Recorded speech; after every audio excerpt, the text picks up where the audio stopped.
ওলিদের ওলি যিনি গাউসুল আজম জিলানী, ওলিদের ওলি যিনি গাউসুল আজম নি, বাগদাদে জন্ম কুতুবে রাব্বানী, বলেন বাগদাদে জন্ম কুতুবে নি, বলেন ওলিদের ওলি যিনি গাউসুল আজম জিলানী, ওলিদের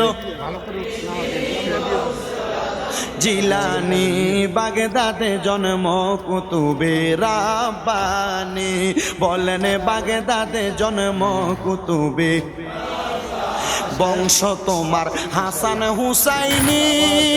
তুমি হইলাম ফাতেমার নয়নের মণি, বলেন বংশ তোমার হাসান হুসাইন